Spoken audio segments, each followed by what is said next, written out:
Tadi dikatakan bahwa kita tidak takut riba. Apa yang membuat kita tidak takut riba dan tidak takut dosa? Lemahnya iman. Lemahnya iman. Dengan iman lemah, dia tidak takut berbuat maksiat, tidak takut kepada Allah. Justru takutnya sama miskin, nggak kebeli mobil, nggak punya rumah, itu takut. Takut. Adapun riba, khamr, bahkan judi, nggak takut, karena lemahnya iman. Maka kalau antum ingin iman kuat, ya tinggalkan berbagai macam maksiat, amalkan ketaatan-ketaatan kepada Allah. Ya. Dengan demikian, insya Allah kita akan semakin jauh dari maksiat, akan semakin taat kepada Allah. Dan kuatnya iman kita tidak tahu sebelum kita melaksanakan ketaatan dan menjauhi kemaksiatan. Ya. Maka kalau ada yang tanya, gimana ya cara supaya iman kuat? Jawabannya mudah, mudah sekali. Apa? Misalnya ya, tinggalkan seluruh pekerjaan dan kesibukan. Ketika terdengar adzan, segera ambil air wudhu, datang ke masjid, salat berjamaah. Gampang kan? Mudah sekali. Siapa yang nggak bisa? Lagi ngobrol, lagi ngurusin kerjaan, apalagi lagi nonton, kita tinggalkan, ambil air wudhu, siapa yang nggak bisa? Kalau ngafalin Al-Quran seminggu dapat setengah juz, nggak semua orang bisa, sulit itu ya. Maka Allah nggak wajibkan seperti itu, nggak semua orang bisa. Bahkan sehari menghafalkan 2-3 ayat, nggak semua orang bisa, maka Allah nggak wajibkan. Tapi kalau meninggalkan kesibukan kita, dagangan kita, ketika terdengar azan, ambil air wudhu, datang, siapa yang nggak bisa? Kecuali dia cacat, kecuali hujan atau safar, Allah tidak wajibkan. Jadi mudah sekali. Taat kepada Allah itu mudah sekali, sangat mudah, sangat-sangat mudah. Masalahnya kita mau apa tidak.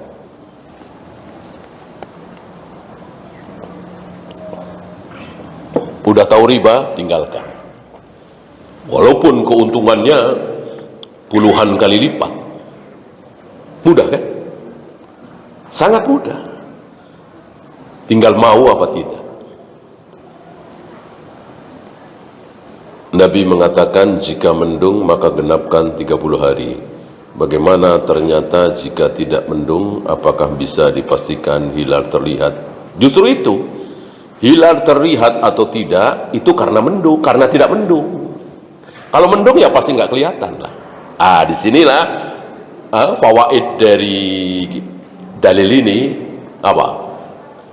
Kalau iktikaf jangan pilih-pilih malam ganjil, karena malam ganjil menurut kita bisa saja salah. Orang di zaman Nabi aja bisa salah, ya kan? Nabi bilang kalau mendung genapkan Sya'ban 30 hari. Nah, waktu itu hilal sudah ada, tapi mendung kan nggak kelihatan. Berarti kalau hilal sudah ada, berarti besok 1 Ramadan kan? Ya iyalah. Kalau hilal sudah ada, besok 1 Ramadan. Tapi nggak kelihatan, mendung. Maka besok masih 30 Sya'ban. Salah kan? Salah kan? Karena kalau hilal sudah ada, ya pasti ganti bulan. Nggak masalah.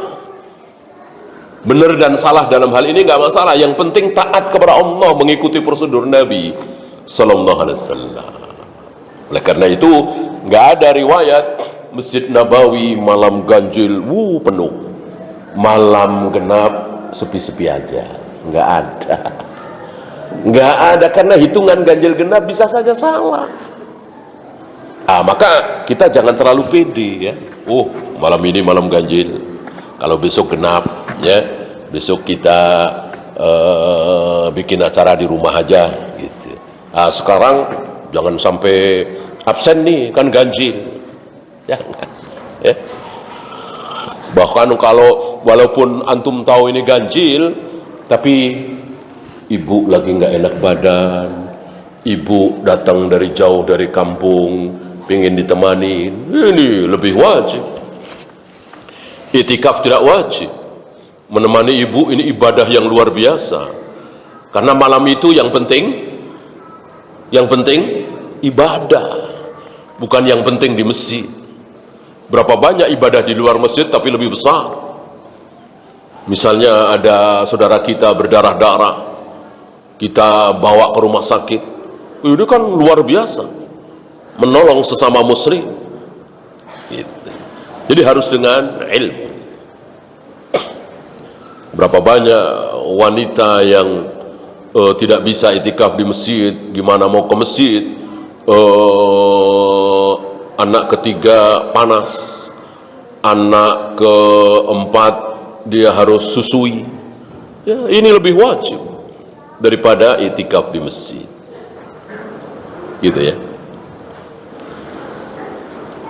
Adakah contoh dari sahabat bagaimana cara kita memuliakan orang tua, terutama ibu?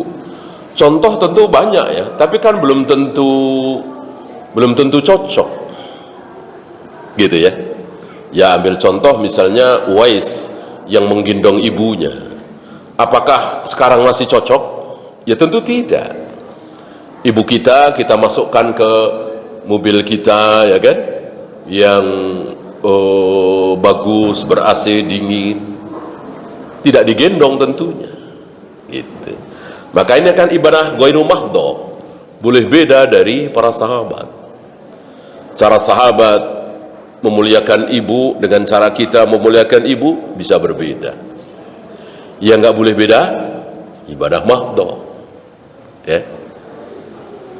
Apakah para sahabat seperti tadi ya, membaca Shadaqallahul Adzim setelah baca Al-Quran, itu jangan sampai beda kita dengan para sahabat. Apakah para sahabat berjamaah salat tarawih qiyamul lail dalam satu masjid 2 kali, apa sekali? Ini jangan sampai beda. Kalau sahabat 2 kali, kita ikut 2 kali. Kalau sahabat sekali, sekali. Nggak mungkin ada kebenaran dalam Islam yang itu ibadah mahdhah kok luput dari para sahabat. Nggak mungkin. Nggak mungkin. Kalau mungkin, batal kaidah besar. Lau kana khairan lasabakuna ilaihi. Kalau berjamaah salat tarawih 2 kali dalam satu masjid itu benar, baik, tentu sudah dilakukan oleh para sahabat. Nggak mungkin luput dari para sahabat. Gitu ya. Kalau membuat kayu-kayu sutroh di dalam masjid itu benar, tentu yang pertama kali melakukan adalah para sahabat, karena itu ibadah mahdhah. Beda dengan ghairu mahdhah ya. Ghairu mahdhah nggak harus nyontoh sahabat. Kalau sedekah pulsa itu baik, tentu sudah dicontohkan oleh para sahabat, betul? Ya keblinger itu. Ini kan ghairu mahdhah. Sedekah itu ghairu mahdhah. Beda cara dengan Nabi dan para sahabat, nggak masalah. Nggak ada sahabat pernah sedekah pulsa, sedekah pakai transfer. Kita sedekah pakai transfer, pakai pulsa, bolehkah? Boleh sekali.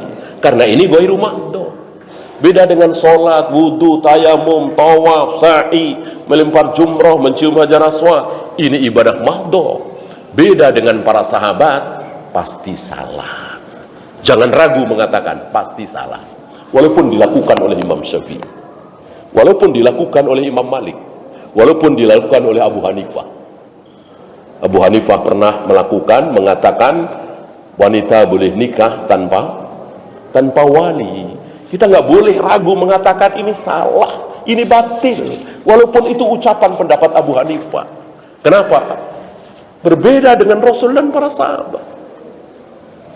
Para sahabat menggigit sunnah Nabi yang mengatakan man nakaha bi ghairi waliyin wa syahidai adlin fanikahuha batilun fanikahuha batilun fanikahuha batil. Barang siapa yang nikah tanpa wali dan tanpa dua saksi yang adil, maka nikahnya batal, nikahnya batal, nikahnya batal. Para sahabat berpegang dengan sabda Nabi ini. Maka ucapan Abu Hanifah tidak boleh direken, harus dibuang. Iya, Abu Hanifah ulama besar, kita nggak ada apa-apanya dibanding beliau. Tapi salah ya salah, nggak boleh salah mentang-mentang keluar dari mulut Imam Syafi'i, Imam Bukhari, mentang-mentang ada di Masjidil Haram, mentang-mentang ada di Masjid Nabawi, lalu kita katakan menjadi benar. Salah ya salah. Apakah yang ada di Masjidil Haram pasti benar semua? Ya tentu tidak. Masjid paling sunnah di muka bumi, masjid paling mendekati apa yang dilakukan oleh Rasul dan para sahabat, Masjidil Haram, Masjid Nabawi. Ya, tapi bukan berarti 100% semua yang ada di sana benar semua. Jadi zaman Nabi dong kalau benar semua. Ya, kaligrafi di mana-mana. Apa antum katakan benar? Mana ada Rasul dan para sahabat mencontohkan Al-Quran ditulis sebagai hiasan? Ya. Jadi kebenaran adalah milik Allah dan Rasulnya yang dipraktekkan oleh para sahabat, bukan yang dipraktekkan oleh Saudi. Negeri paling sunnah di muka bumi Saudi. Negeri kita nggak ada apa-apanya. Tapi bukan berarti yang ada di sana benar semua. Salah ya salah. Ya. Seperti mubalik itu kan, coba kalau pakai akal yang normal ya, pakai mubalik ya, Allahu Akbar, Allahu Akbar, apa perlunya coba? Dulu memang perlu seperti itu sebelum ada pengeras suara, ya kan? Sebelum ada pengeras suara, iya. Zaman Imam Bukhari, zaman Imam Muslim, kalau beliau mengatakan haddatsana fulan, sebelah sana teriak haddatsana fulan, sebelah sana teriak lagi haddatsana fulan, biar pada dengar. Mubalik namanya, penyampai. Setelah ada pengeras suara, perlukah seperti itu? Ya nggak perlu lagi. Nggak perlu lagi. Kita diberi akal untuk mencerna mana yang perlu dan mana yang tidak perlu. Ya. Apa arti minal aizin wal faizin? Ini yang kalimat tidak selesai ya. Min kan dari, aid kan kembali, wa dan, faiz isim fa'il dari faza yafuzu, faiz ya, bahagia ya. Dari orang yang kembali dan bahagia. Apa maksudnya? Ya kan? Ya itulah. Kalau taqabbalallahu minna wa minkum, jelas sekali. Semoga Allah menerima amal kami dan amal kalian. Keluar dari mulut para sahabat. Tapi minal aizin wal faizin para sahabat nggak kenal. Para tabi'in, atba'ut tabi'in. Bahkan sepertinya orang-orang Arab saja banyak yang nggak kenal minal aizin wal faizin. Ya, terkenal di negeri kita ini.